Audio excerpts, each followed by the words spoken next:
नमस्कार दोस्तों, मैं प्रदीप कुमार आज करंट अफेयर के सीरीज में आपका फिर से स्वागत करता हूं। पिछले कई क्लासेस में हमने 4 वीडियोस में करंट अफेयर के बहुत से टॉपिक्स कवर किए।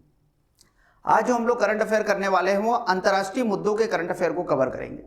जैसा कि पिछले मैंने क्लासों में किया है, बहुत ही सिलेक्टेड करंट अफेयर्स ला रहा हूं, पर वो करंट अफेयर मैं आपको दे रहा हूं जो बहुत ज़्यादा महत्वपूर्ण है। क्योंकि होता यह है कि जब आप किताबों में पढ़ते हैं या कहीं अन्य स्थानों से पढ़ते हैं तो बहुत ज़्यादा फैक्ट्स की बम्बार्डिंग है। मैं वैसा करने से बच रहा हूं क्योंकि मैं चाह रहा हूं कि वो चीजें आपके पास जाएं जो ज्यादा इंपॉर्टेंट है, ना कि अनावश्यक फैक्ट्स आपके पास पहुंचे। तो आप ये भी सीखिए कि कैसे मैं क्वेश्चंस का चयन कर रहा हूं, कैसे मैं टॉपिक्स का चयन कर रहा हूं, क्या अप्रोच ले रहा हूं, इन चीजों को भी सीखिए ताकि जब आप करंट अफेयर की मैगजीन पढ़ें या करंट अफेयर कहीं से पढ़ें तो आप ये समझ पाएं कि हमें कौन से अप्रोच से करंट अफेयर को आगे बढ़ाना है। तो चलिए हम लोग देखते हैं अपने करंट अफेयर की सीरीज का पहला क्वेश्चन।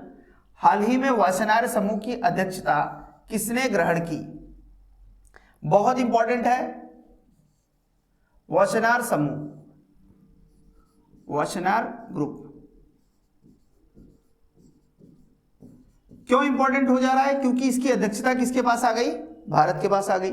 अगर किसी संस्था या किसी ग्रुप में भारत अध्यक्षता ग्रहण कर रहा है, इसका मतलब है उस साल के लिए वो बहुत ही महत्वपूर्ण क्वेश्चन होने जा रहा है। तो आपको इसके बैकग्राउंड को भी पढ़ना पड़ेगा। खाली यही फैक्ट आप पढ़ के जाएंगे हाल ही में वासेनार समूह का अध्यक्ष किसे बनाया गया, इंडिया को, तो आपका काम नहीं चलेगा। क्योंकि जो नया ट्रेंड है क्वेश्चन का, उसमें कई टाइप के नए क्वेश्चंस पूछे जा रहे हैं जो बैकग्राउंड से रिलेटेड होते हैं। तो आपको बैकग्राउंड भी क्लियर होना चाहिए। चलिए आइए देखते हैं वासेनार ग्रुप क्या है। तो पहला पॉइंट याद रखिएगा, ये वॉलेंट्री एक्सपोर्ट कंट्रोल रिजीम है। वॉलेंट्री एक्सपोर्ट कंट्रोल और रेजिम। तो अगर इसके कारण पूछे वासेनार अरेंजमेंट क्यों किया गया, ये समझौता क्यों किया गया, तो इसके पीछे बस आपको 4 शब्द याद रखना है। वॉलेंट्री, स्वैच्छिक है, कोई देश इसमें शामिल हो सकता है, नहीं शामिल हो सकता। बाध्यकारी भी नहीं है कि इसके प्रावधानों को लागू करना कोई बाध्यता आपके, अगर आप समझौते पे साइन करते हैं तो बाध्यकारी भी नहीं है कि इसके प्रावधानों को लागू करें। तो पहला स्वैच्छिक है। एक्सपोर्ट, इसका मतलब है एक्सपोर्ट कंट्रोल करने की बात कर रहा है। कुछ चीजों के एक्सपोर्ट को कंट्रोल करना। तो किन चीजों के एक्सपोर्ट को कंट्रोल करना? तो 2 चीजें हैं, dual use goods, dual use goods, दोहरी वस्तुएं जिनका विध्वंसक काम में भी प्रयोग हो सकता है, जिनका शांति के कार्यों में भी प्रयोग हो सकता है, जैसे कोई बम बनाने का फॉर्मूला हो गया। तो ऐसी चीजों को एक्सपोर्ट करने से रोकना। या दूसरा है तकनीकी, टेक्नोलॉजी। ये 2 चीजों के एक्सपोर्ट पर रोक लगाता है। अगर कोई महत्वपूर्ण टेक्नोलॉजी किसी आतंकवादी ग्रुप के पास पहुंच जाए या किसी जो विध्वंसक ग्रुप है उसके पास पहुंच जाए तो विश्व के लिए खतरा उत्पन्न हो सकता है। तो वासेनार ग्रुप क्या है, आपने बैकग्राउंड में क्या जाना? वासेनार ग्रुप एक वॉलेंट्री कंट्रोल एक्सपोर्ट रिजीम है। एक्सपोर्ट को कंट्रोल करने का रिजीम है। उसमें 2 चीजें कंट्रोल की जाती हैं, ड्यूल यूज गुड्स और टेक्नोलॉजी, तकनीकी टेक्नोलॉजी ट्रांसफर। पूरा लिख लीजिए, टेक्नोलॉजी ट्रांसफर। तो वासेनार ग्रुप क्या है? ड्यूल यूज गुड और टेक्नोलॉजी ट्रांसफर को रोकने के लिए किया गया एक समझौता है। वॉलेंट्री समझौता है, स्वैच्छिक समझौता है। आइए कुछ बातें और देखते हैं वासेनार ग्रुप के बारे में, बहुत महत्वपूर्ण है।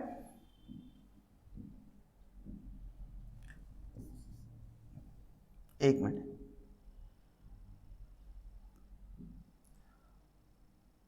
वासेनार ग्रुप,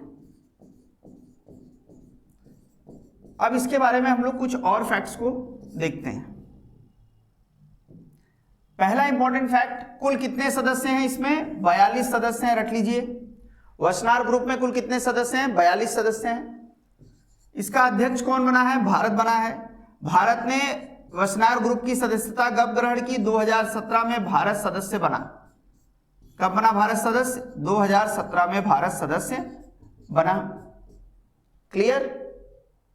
तीसरा पॉइंट जो आपके लिए इंपॉर्टेंट है, 42 सदस्य हैं 2017 में, और 2023 में 1 जनवरी 2023, डेट याद कर लीजिए, भारत के पास अध्यक्षता आई है। भारत अध्यक्ष बना है किस ग्रुप का? वासेनार अरेंजमेंट का। यहां 3 क्वेश्चन मैंने आपको बताया। वासेनार ग्रुप या वासेनार अरेंजमेंट में कुल कितने सदस्य हैं? 42 सदस्य हैं। भारत इसमें कब शामिल हुआ? 2017 में शामिल हुआ। 1 जनवरी 2023 को भारत इसका अध्यक्ष बना। अब भारत अध्यक्ष बना है तो इसके पहले अध्यक्ष कौन था? आयरलैंड। तो क्वेश्चन घुमाकर पूछ सकता है भारत ने अध्यक्षता किससे ग्रहण की? तो भारत ने यह अध्यक्षता आयरलैंड से ग्रहण की। यह पॉइंट भी आपको याद रखना है कि भारत ने किससे अध्यक्षता ग्रहण की? आयरलैंड से। अगला पॉइंट, ये जो भारत अध्यक्ष बना है ये किस मीटिंग में बना? तो वेस्नार ग्रुप की वियना में मीटिंग हुई और उसमें यह निर्णय लिया गया कि भारत वेस्नार ग्रुप का अध्यक्ष बनेगा। तो ये कुछ फैक्ट हैं जो आपको याद रखना जरूरी है। एक बार और रिवाइज कर लेते हैं। Wassenaar group voluntary export control regime है, भारत इसका अध्यक्ष बना है, इसमें कुल 42 सदस्य हैं। भारत 2017 में इसमें शामिल हुआ था। 2023 डेट याद कर लीजिए, 1 जनवरी 2023 को भारत इसका अध्यक्ष बना। अध्यक्षता उसने किससे ग्रहण की? आयरलैंड से ग्रहण की। और यह निर्णय वियना की बैठक में लिया गया, ऑस्ट्रिया की राजधानी वियना की बैठक में लिया गया। चलिए नेक्स्ट क्वेश्चन देखते हैं। बहुत ही इंपॉर्टेंट क्वेश्चन है, financial action task force. Financial action task force FATF।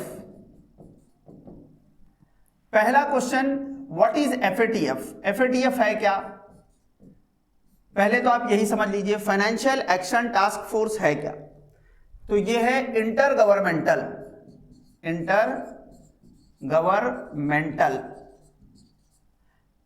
एक प्रकार की ट्रिटी है, इंटर गवर्नमेंटल ट्रिटी है या ऑर्गेनाइजेशन है, अंतर सरकारीय गठबंधन है। क्या है? इंटर गवर्नमेंटल ट्रिटी अलायंस या ऑर्गेनाइजेशन है, अंतर सरकारी, कई सरकारों के बीच का एक महत्वपूर्ण संगठन है। अगला क्वेश्चन, जो FATF है, FATF की स्थापना क्यों की गई? 2 कारणों से। एक, मनी लॉन्ड्रिंग को रोकना, मनी लॉन्ड्रिंग को रोकना एक कारण। दूसरा, टेररिस्ट फंडिंग को रोकना।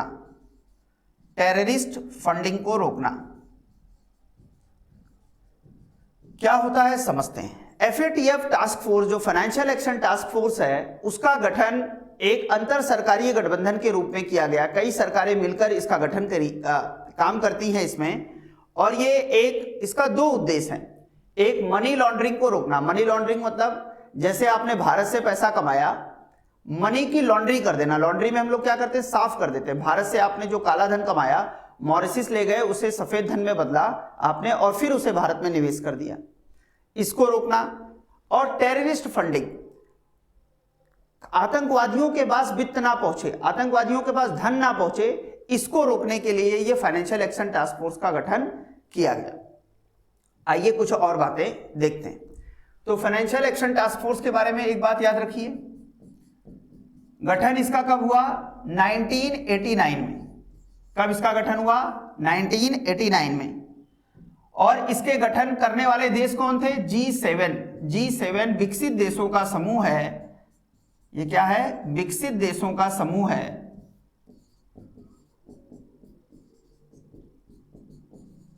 और इसने मनी लॉन्ड्रिंग और टेररिस्ट फंडिंग को रोकने के लिए 1989 में फाइनेंशियल एक्शन टास्क फोर्स का गठन किया। अगला क्वेश्चन, इसका मुख्यालय कहां है? इसका मुख्यालय है पेरिस में। इसका मुख्यालय कहां पर है? पेरिस में। भारत इसका सदस्य है। भारत बिल्कुल सदस्य है। 2010 से भारत इसका सदस्य है। भारत इसका सदस्य कब बना? 2010 में। तो यहां हमने किन किन बातों को देखा? पहली बात, फाइनेंशियल एक्शन टास्क फोर्स का गठन 1989 में हुआ। G7 जो विकसित देशों का एक ग्रुप है, उसने इसका गठन किया।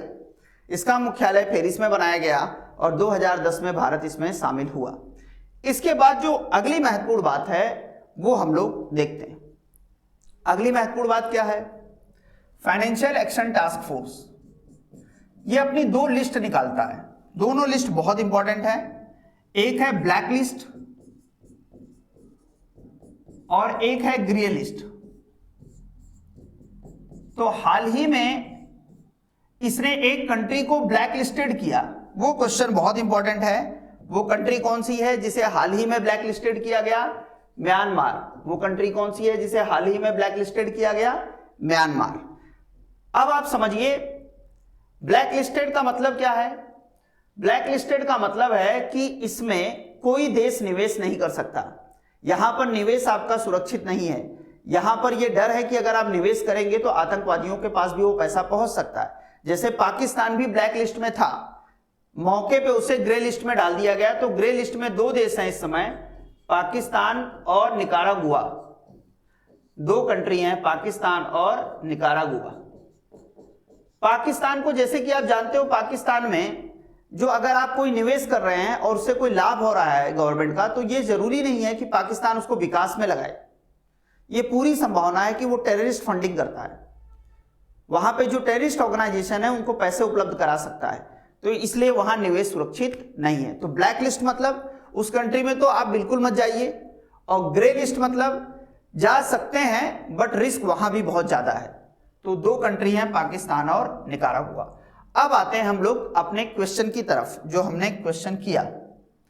वो क्वेश्चन क्या है, भारत FATF का भी अध्यक्ष बना है। Bharat financial action task force 2 साल में इसका नया अध्यक्ष बनता है। तो नए अध्यक्ष कौन बने हैं, टी राजा कुमार। हर 2 साल में इसके नए अध्यक्ष बनते हैं। भारत के नहीं है, नाम देखने से टी राजा कुमार लग सकता है भारत के हैं, तो क्वेश्चन घुमा सकता है कि फाइनेंशियल एक्शन टास्क फोर्स की अध्यक्षता भारत ने ग्रहण की। ये गलत है, भारत ने नहीं ग्रहण की, सिंगापुर ने। ये टी राजा कुमार कहां से हैं, सिंगापुर से हैं। तो यहां हमने फाइनेंशियल एक्शन टास्क फोर्स के बारे में पूरी बातें देखी। आइए रिवीजन करते हैं। क्वेश्चन पर आइए, फाइनेंशियल एक्शन टास्क फोर्स की बैठक की अध्यक्षता किसने की और इसमें कुल कितने सदस्य हैं। तो दोनों क्वेश्चन बहुत इंपॉर्टेंट हैं फाइनेंशियल एक्शन टास्क फोर्स के संबंधित, तो हमने देख लिया। और एक चीज हमको देखना है फाइनेंशियल एक्शन टास्क फोर्स में सदस्यों के बारे में। इसमें कुल 36 सदस्य हैं। इसमें कुल कितने सदस्य हैं, 36 सदस्य हैं। याद रखिएगा 34 देश हैं, 34 देश हैं और 2 संगठन हैं। इनका क्वेश्चन पूछता है 2 संगठन कौन कौन है, आइए उसको देख लेते हैं हम लोग। तो पहला है यूरोपीय आयोग। पहला कौन सा है, यूरोपीय आयोग। और दूसरा कौन सा है, खाड़ी सहयोग परिषद। खाड़ी सहयोग परिषद।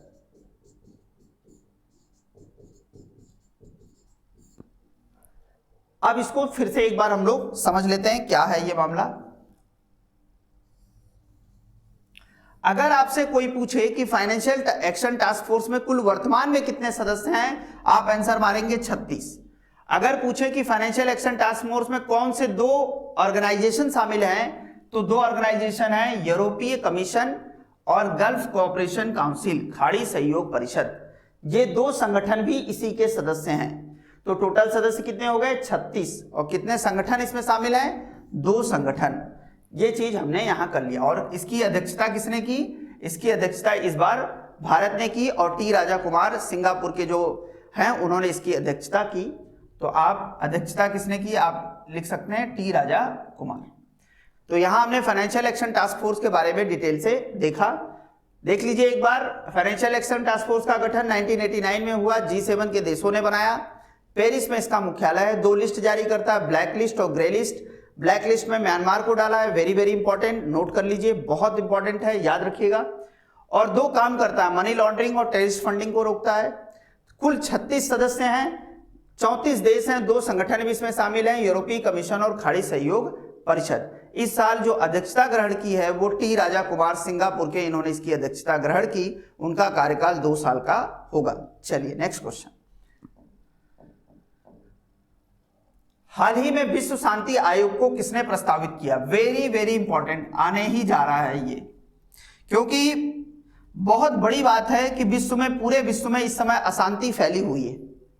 आप देख रहे हैं रूस यूक्रेन का युद्ध, कोरोना के बाद आतंकवादी घटनाएं, अशांति में शांति लाने का प्रयास। तो एक नया कमीशन बना, world peace commission, WPC, world peace commission, विश्व शांति आयोग। तो यहां कौन कौन से क्वेश्चन बनेंगे, हाल ही में विश्व शांति आयोग को किसने प्रस्तावित किया? एक लाइन में अगर आंसर मारना हो तो मैक्सिको। पर इतने से काम नहीं चलेगा, क्योंकि ये बहुत बड़ी इनिशिएटिव है जिसमें भारत भी शामिल है, तो इसके बैकग्राउंड से क्वेश्चन आएंगे। तो आइए हम लोग देखते हैं। वर्ल्ड पीस कमीशन क्या है?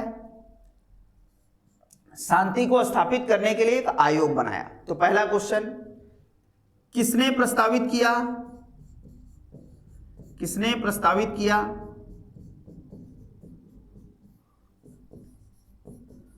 तो इसका आंसर तो अभी आपको मैंने बताया, मैक्सिको ने। किसने प्रस्तावित किया? मैक्सिको ने। मैक्सिको देश ने विश्व शांति आयोग को प्रस्तावित किया, और मैक्सिको के जो राष्ट्रपति हैं उनका नाम भी याद रखिएगा, एंड्रेस मैनुअल। Andres Manuel. तो क्वेश्चन घुमाकर पूछ सकता है, विश्व शांति आयोग को प्रस्तावित करने वाले मैक्सिको के राष्ट्रपति कौन हैं? Andres Manuel. ये नाम बहुत ज्यादा चर्चा में है। अगला क्वेश्चन, विश्व शांति आयोग अगर कोई आयोग बनता है तो उसमें कुछ सदस्य होते हैं। तो कितने सदस्य हैं इसमें? 3 सदस्य हैं। तीनों सदस्य के नाम आपको याद होने चाहिए। तीनों सदस्य के नाम हम लोग देख लेते हैं। पहला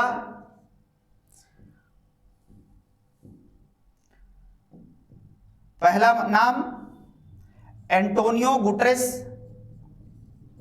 एंटोनियो गुटेरेस संयुक्त राष्ट्र संघ के महासचिव, एंटोनियो गुटेरेस पहले सदस्य। पोप फ्रांसिस, ईसाई धर्मगुरु, पोप फ्रांसिस ईसाई धर्मगुरु हैं। और तीसरा नरेंद्र मोदी।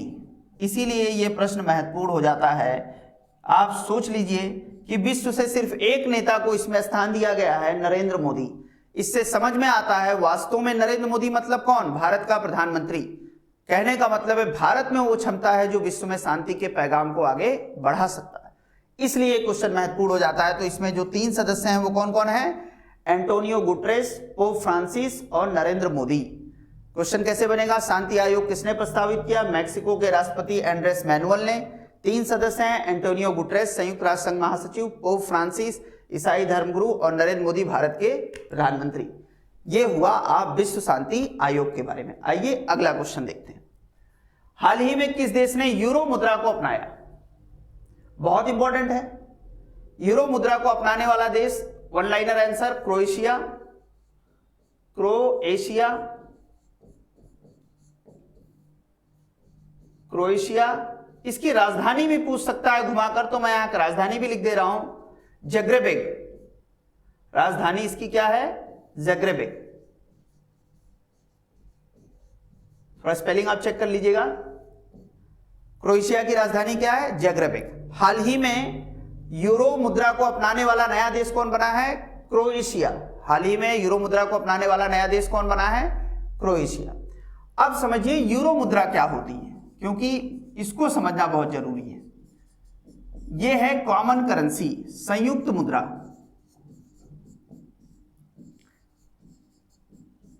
इसको अपनाने वाले कितने देश हैं? 19 देश थे, एक नया देश जुड़ा है, यही क्रोएशिया। अब कितने देश यूरो को मानते हैं? 20 देश। तो नया फैक्ट क्या आपके सामने आ गया? यूरो को स्वीकार करने वाले कुल 20 देश हैं।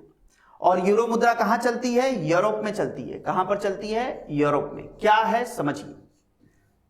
जैसे आप जर्मनी में अपने कार से बैठे और फ्रांस में आपको शॉपिंग करना है, आपने यूरो मुद्रा लिया और फ्रांस पहुंच गए, आपने वहां पे बर्गर खाया, सैंडविच खाया, शॉपिंग की, आपने यूरो में पेमेंट कर दिया। अब आपको लगता है नहीं स्विट्जरलैंड भी घूम आए, आपने गाड़ी स्विट्जरलैंड की तरफ बढ़ा दिया, कोई बॉर्डर नहीं, कोई बहुत चेकिंग नहीं, आराम से जाइए स्विट्जरलैंड पहुंच जाइए, वहां एंजॉय करिए, वहां भी यूरो से पेमेंट करिए, फिर आप जर्मनी आ जाइए। कहने का मतलब है जो यूरोपीय यूनियन के सदस्य हैं, जिन 20 सदस्यों ने इसको अपनाया है, वो अपने यहां पर यूरो मुद्रा को चलाते हैं। बट क्या भारत से पाकिस्तान कराची में बिरयानी खाने जाना है तो पैसा ले जाना पड़ेगा और वहां पर पाकिस्तानी मुद्रा में पेमेंट करोगे, भारतीय मुद्रा चलेगी नहीं। समझ आ रहा है कि नहीं आ रहा है? जैसे यहां से बारात अगर कराची जानी है तो इतना आसान नहीं है कि बारात कराची पहुंच जाए, बट ये वहां नहीं है। यूरोप में वो एक यूनियन बना लिया उन्होंने, खुला बॉर्डर कर दिया, आपस में व्यापार बढ़ाओ, आवाजाही बढ़ाओ, इसीलिए यूरो मुद्रा इंपॉर्टेंट हो जाता है। इसमें कुल कितने देश हैं इस समय? 20 देशों ने यूरो मुद्रा को अपनाया है। नया देश कौन है? क्रोएशिया। और ये क्या है? एक संयुक्त मुद्रा है। चलिए आगे बढ़ते हैं। हाल ही में किस देश के राष्ट्रपति को मनी लॉन्ड्रिंग के आरोप में पद से हटाकर जेल में डाल दिया गया? बहुत इंपॉर्टेंट है, किस राष्ट्रपति को हाल ही में हटाया गया? ये कहां के राष्ट्रपति हैं? मालदीव के। ये कहां के राष्ट्रपति हैं? मालदीव के। आपने देखा होगा मालदीव में बहुत ज्यादा उथल पुथल चल रही थी और मालदीव के जो राष्ट्रपति हैं उनके ऊपर आरोप लगा। उनके ऊपर आरोप क्या लगा? भ्रष्टाचार और मनी लॉन्ड्रिंग का आरोप लगा। और वहां के जो राष्ट्रपति हैं अब्दुल्ला यामीन, तो आप आइए मालदीव की थोड़ी कहानी हम लोग देखते हैं। मालदीव के जो राष्ट्रपति थे, पूर्व राष्ट्रपति अब्दुल्ला यामीन, अब्दुल्ला यामीन, इन्हें मनी लॉन्ड्रिंग के आरोप में, भ्रष्टाचार के आरोप में 11 साल की सजा दे दी, जेल में ठूस दिया। और नए राष्ट्रपति बने इब्राहिम मोहम्मद सालेह। इब्राहिम मोहम्मद सालेह बहुत इंपॉर्टेंट है, इब्राहिम मोहम्मद सालेह। तो नए राष्ट्रपति कौन है वहां के? इब्राहिम मोहम्मद सालेह। यह भी आपको याद रखना है, लिख लीजिए, वेरी वेरी इंपॉर्टेंट क्वेश्चन है। हाल ही में किस देश के राष्ट्रपति को मनी लॉन्ड्रिंग के आरोप में पद से हटाया गया? आंसर है मालदीव। कौन से राष्ट्रपति का नाम क्या है? अब्दुल्ला यामीन। 11 साल की सजा देने के लिए जेल में ठूस दिया गया और उनकी जगह नए राष्ट्रपति आए इब्राहिम मोहम्मद सालेह। तो दोनों राष्ट्रपतियों का नाम आपको याद होना चाहिए। और मालदीव हमारा पड़ोसी देश है, इसलिए यह प्रश्न काफी ज्यादा महत्वपूर्ण हो जाता है। अब आप 50 राष्ट्रपति पढ़ लें पर काम के राष्ट्रपति ना पढ़ें। 50 राष्ट्रपति के नाम जान ले, कोई काम का नहीं। ये नाम आपको जानना बहुत जरूरी है क्योंकि आपके बगल में ये घटना घट रही है। लगातार न्यूज में थे, 2-3-4 महीने न्यूज में थे। अब्दुल्ला यामीन को हटाकर नए राष्ट्रपति कौन बने? इब्राहिम मोहम्मद सालेह। पहली बार संयुक्त राष्ट्र, ये सुरक्षा परिषद है, पहली बार संयुक्त राष्ट्र सुरक्षा परिषद की आतंकवादी रोधी समिति की बैठक की मेजबानी किस देश ने की? तो आप आंसर क्या मारेंगे? भारत ने की। अब है क्या, इसको समझिए।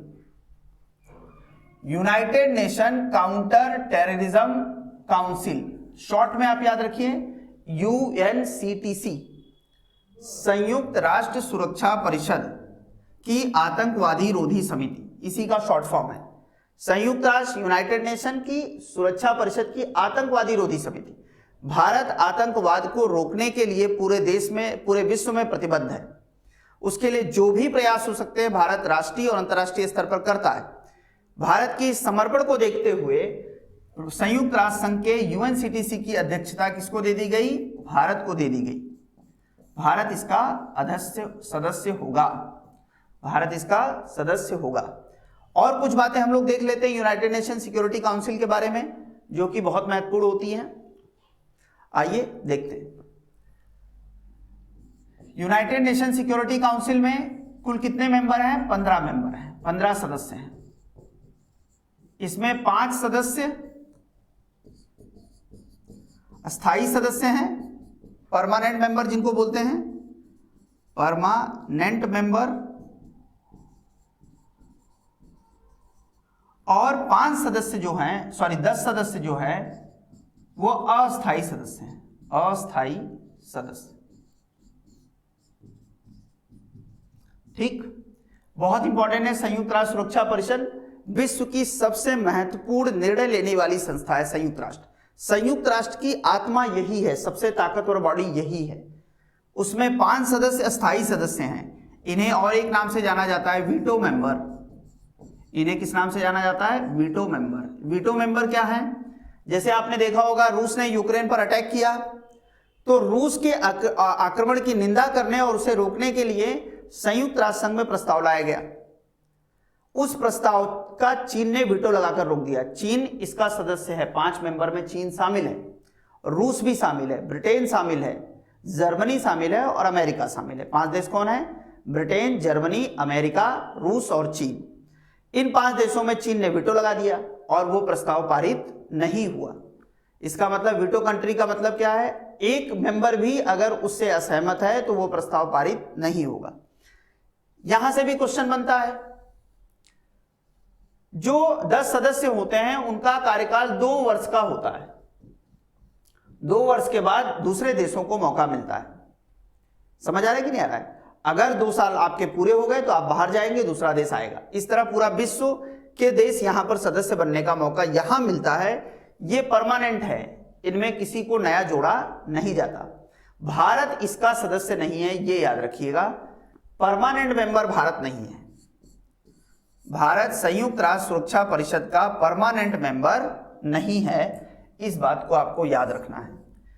भारत ने ही चीन को संयुक्त राष्ट्र सुरक्षा परिषद में परमानेंट मेंबर बनाने में सहयोग दिया था और वही चीन अब भारत के लिए एक परेशानी का रूप वहां पर बन गया है। पर भारत संयुक्त राष्ट्र सुरक्षा परिषद का परमानेंट मेंबर नहीं, पर वो नॉन परमानेंट मेंबर है।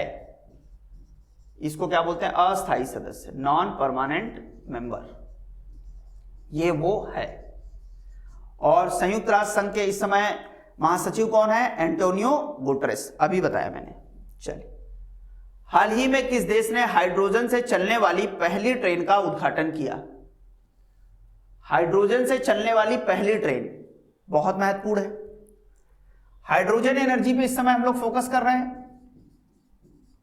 क्यों? क्योंकि ये ग्रीन एनर्जी है। पूरा विश्व इस पे फोकस कर रहा है ताकि हमारी तेल पर, पेट्रोल और डीजल पर निर्भरता कम हो और विश्व में प्रदूषण को कम किया जा सके। इसलिए प्रश्न बहुत इंपॉर्टेंट है। तो किस देश ने इसका उद्घाटन किया? आंसर है जर्मनी। किसने इसका ये जो हाइड्रोजन ट्रेन चलाई, ये किसने चलाया? जर्मनी ने चलाया। उस ट्रेन का नाम क्या है? कॉर्डिया आइलैंड। इस ट्रेन का नाम क्या है? कॉर्डिया आइलैंड। कॉर्डिया आइलैंड, कॉर्डिया आइलैंड, ये ट्रेन का नाम है और इसे जर्मनी ने चलाया है। ये विश्व की पहली हाइड्रोजन से चलने वाली ट्रेन है। चलिए नेक्स्ट क्वेश्चन। हाल ही में किस देश को फाइनेंशियल एक्शन टास्क फोर्स ने अपनी ब्लैक लिस्ट में शामिल किया? अभी मैंने इसको डिटेल से बताया। म्यांमार को अभी हाल फिलहाल में ही ब्लैक लिस्टेड किया गया है। किसको? म्यांमार को ब्लैक लिस्टेड किया गया है। चलिए नेक्स्ट क्वेश्चन। हाल ही में किस देश ने अपनी नई राष्ट्रीय सुरक्षा नीति को घोषित किया? New national security policy. Bharat ने ऑलरेडी बना रखा है। नया देश कौन बना है? पाकिस्तान, क्योंकि भारत की कॉपी ही करता है पाकिस्तान। भारत ने बहुत पहले ही राष्ट्रीय सुरक्षा नीति बना ली थी। पाकिस्तान नया देश है जिसने अपनी नई राष्ट्रीय सुरक्षा नीति को बनाया है। फैक्चुअल है।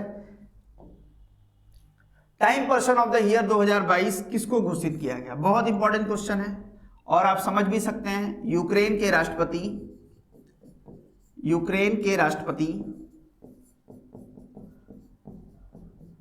जेलेंस्की को। यूक्रेन के राष्ट्रपति जेलेंस्की को time person of the year, time magazine जो अमेरिका की है, उसके कवर पेज पर स्थान दिया गया है। इसके कवर पेज पर स्थान देने के लिए विश्व के जितने प्रसिद्ध लोग हैं प्रयास करते हैं कि इसके कवर पेज पर आएं। भारत के माननीय नरेंद्र मोदी का नाम भी 16-17 में बहुत चला, बट अंततः उसमें हमें सफलता नहीं मिल पाई। क्यों? वोटिंग में तो हम आगे थे, बट फाइनली हम उसमें कवर पेज पर नहीं आ पाए। तो यूक्रेन के राष्ट्रपति जेलेंस्की को कवर पेज पर लाया गया है। और आपको पता है इस समय यूक्रेन जो है वो अमेरिका और यूरोप की गोद में खेल रहा है।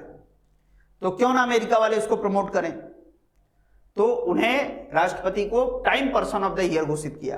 तो ये क्वेश्चन आता है। तो इस साल किसको घोषित किया? जेलेंस्की को। एक क्वेश्चन और पूछ सकता है, 2021 में किसको बनाया था? 2021 में थे एलन मस्क। 2021 में कौन थे? Elon Musk. टेस्ला कंपनी जो इलेक्ट्रॉनिक व्हीकल बनाने की विश्व की सबसे बड़ी कंपनी है, उसके मालिक एलन मस्क, जो इस समय ट्विटर को भी अपने अंदर रखते हैं, ट्विटर के भी मालिक वही हैं। वही एलन मस्क 2021 में time person of the year थे। तो 2022 में जेलेंस्की, 2021 में Elon Musk.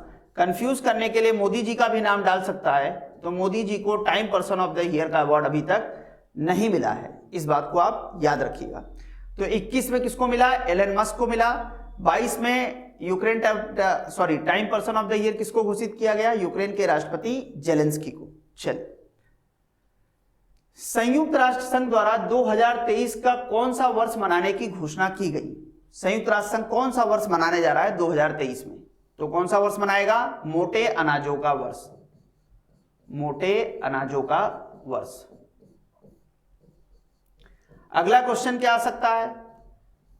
Millets, year of millets, English में क्या बोलते हैं? Year of millets, millets.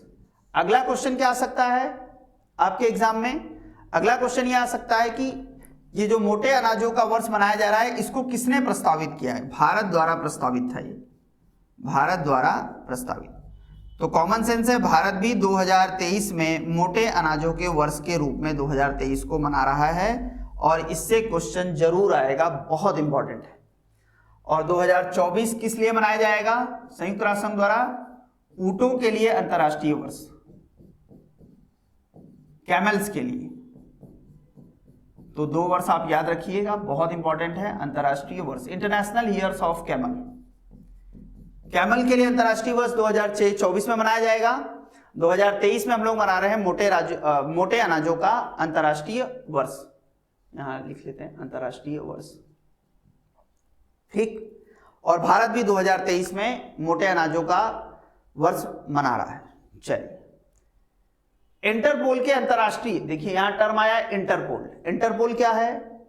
America की एक गुप्तचर एजेंसी है।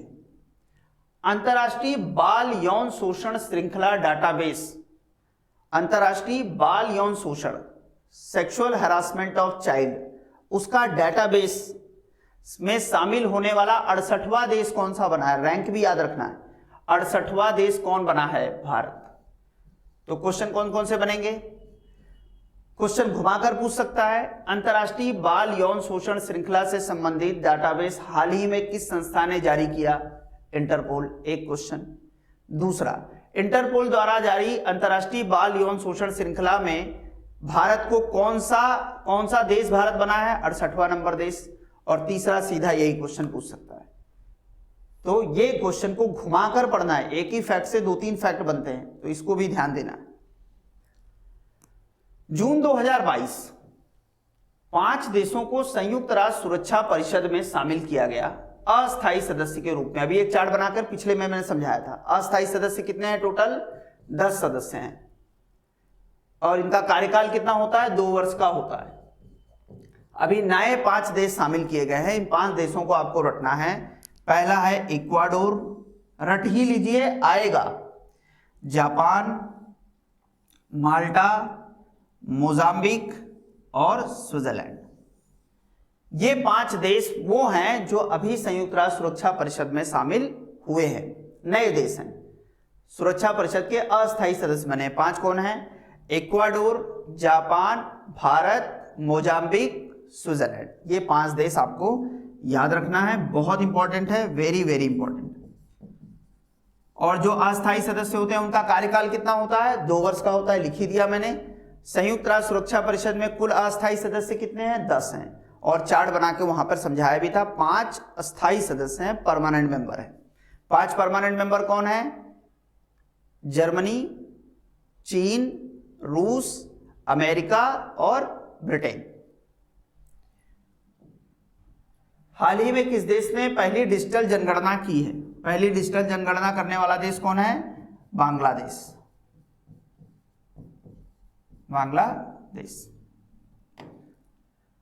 नाटो में वर्तमान में कुल कितने सदस्य हैं? हाल ही में किस सदस्य को इसमें शामिल किया गया? क्वेश्चन नाटो पे आना ही आना है, क्योंकि 2022 में सबसे ज्यादा हॉट अगर कोई न्यूज चली है तो रूस यूक्रेन युद्ध के कारण नाटो पे चली है। तो नाटो में इस समय कुल 30 सदस्य हैं। पहले तो ये याद रख लीजिए, कितने सदस्य हैं? हाल ही में किस सदस्य को इसमें शामिल किया गया हाल फिलहाल में? तो अभी उसमें हम लोग आते हैं, उसके पहले हम लोग थोड़ा सा नाटो को समझते हैं। नाटो,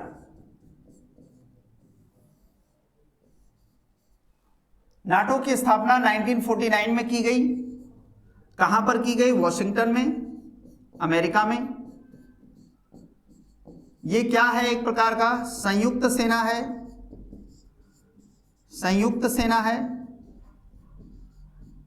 इसका मतलब है नाटो 30 देशों की संयुक्त सेना है। 1949 में इसकी स्थापना की गई थी अमेरिका में।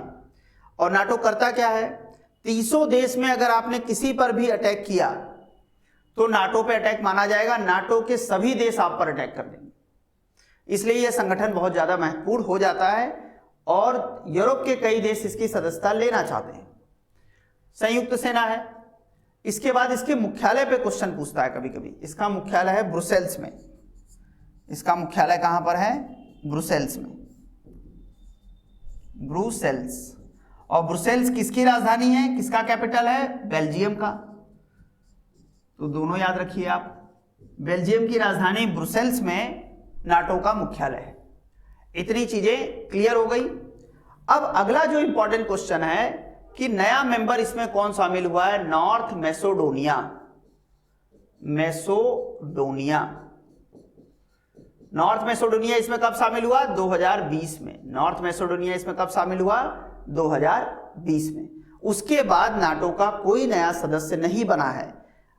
बहुत ज्यादा कंफ्यूजन इस बात को लेकर हो रही है, यूक्रेन नाटो का सदस्य है कि नहीं है? यूक्रेन नाटो का सदस्य नहीं है। पूरी लड़ाई इसी बात को लेकर थी।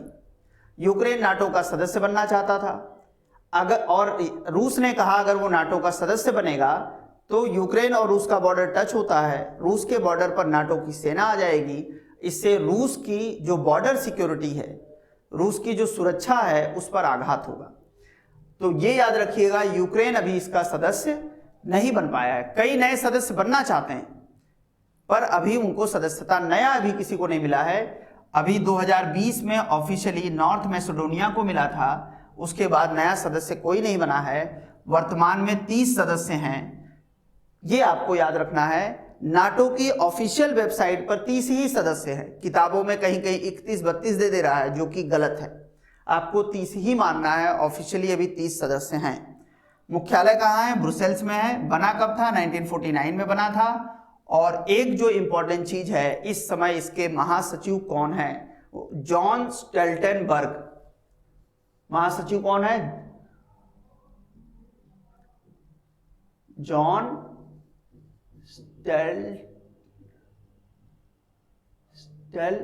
स्टोल्टेनबर्ग, ये इसके नए महासचिव हैं। नाटो के नए महासचिव कौन है? John Stoltenberg. ये नाम याद रखिएगा, बहुत महत्वपूर्ण है। ये आ सकता है क्योंकि नाटो बहुत ज्यादा चर्चा में रहा था। नाटो के महासचिव जॉन स्टोल्टेनबर्ग। स्थापना 1949 में। कुल 30 देश। ब्रुसेल्स में इसका मुख्यालय। और नॉर्थ मैसेडोनिया सबसे नवीनतम सदस्य है जो 2020 में इसका सदस्य बना। चलिए नेक्स्ट क्वेश्चन। अंतरराष्ट्रीय रासायनिक सुरक्षा कार्ड बहुत इंपॉर्टेंट है। अंतरराष्ट्रीय रासायनिक सुरक्षा कार्ड, ठीक, जिसे हाल ही में आईएलओ ने जारी किया, किससे संबंधित है? तो पहले तो यही आंसर लिख लीजिए। जो रासायनिक निर्माण प्रतिष्ठानों की सुरक्षा के लिए,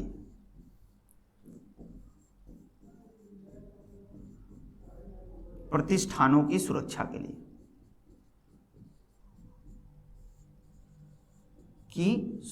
लिए ठीक।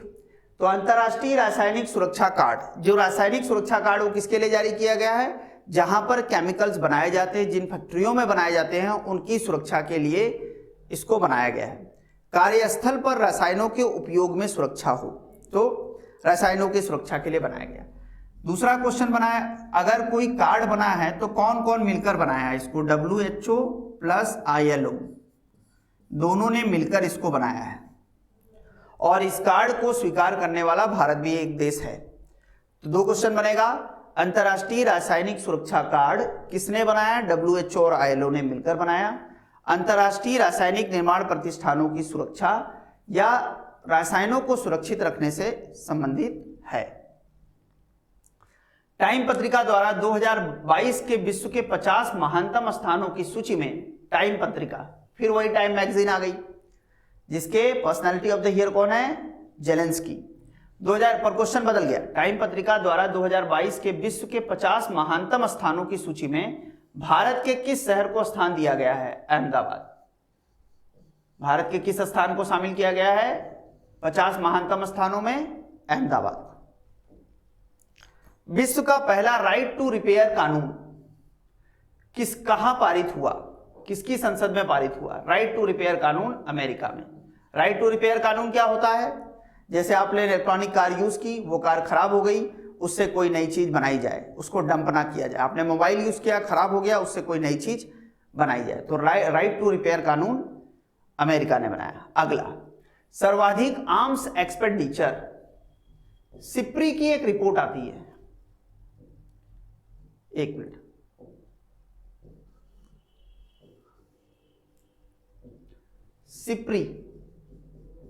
सिप्री की रिपोर्ट में सर्वाधिक आर्म्स एक्सपेंडिचर करने वाले देश में भारत का कौन सा स्थान है? तो तीसरा स्थान है। आर्म्स एक्सपेंडिचर मतलब सैन्य व्यय करने वाले देशों में भारत का स्थान कितना है। किस रिपोर्ट की बात कर रहे हैं? सिप्री की बात कर रहे हैं। सिप्री एक बहुत महत्वपूर्ण रिपोर्ट जारी करती है आर्म्स एक्सपेंडिचर से रिलेटेड। पहले स्थान पर कौन है? अमेरिका। सबसे ज्यादा सैन्य व्यय आज भी अमेरिका का है। दूसरे नंबर पे चीन और तीसरे नंबर पे भारत। तो सैन्य व्यय करने वाले में भारत की रैंक क्या है? थर्ड रैंक है, ये यहां मैंने लिख दिया। इसी के साथ आज का जो अंतर्राष्ट्रीय करंट अफेयर था उसके में बहुत से क्वेश्चन हमने किया, उसके बैकग्राउंड से भी क्वेश्चन को किया, क्योंकि एक फैक्ट जान लेने से अब जो नए चैलेंजेस आ रहे हैं परीक्षा में, क्वेश्चन जो नए नेचर से आ रहा है आप सॉल्व नहीं कर पाएंगे। तो आप बैकग्राउंड को भी जानना थोड़ा जरूरी है। उसी प्रयास के तहत कुछ बैकग्राउंड की चीजों को मैंने बताया। कुछ महत्वपूर्ण टॉपिक हैं जिन्हें जरूर देख कर जाइएगा। Financial action task force, western arrangement, उसके बाद United nation security council, world peace commission, ये सब नाटो, ये कुछ महत्वपूर्ण टॉपिक हैं जिनको थोड़ा सा आप गहराई से देख कर जाइए, क्योंकि इसमें घुमाकर क्वेश्चन पूछ सकता है। बहुत चीजें मैंने बैकग्राउंड की इसमें कवर की हैं, इसे आप देखिए। उम्मीद है कोई क्वेश्चन आपका यहां से अगर क्वेश्चन आएगा तो छूटेगा नहीं। जुड़े रहिए, लाइक करिए, सब्सक्राइब करिए, दोस्तों तक फैलाइए, ज्यादा से ज्यादा लोग पढ़े, यही उद्देश्य है। कोशिश कर रहा हूं कि जब तक ट्रेनिंग पे ना चला जाऊं, जितना पॉसिबल हो आपको मैं अपना नॉलेज आपके साथ शेयर करता रहूं। जुड़े रहिए, बहुत बहुत धन्यवाद।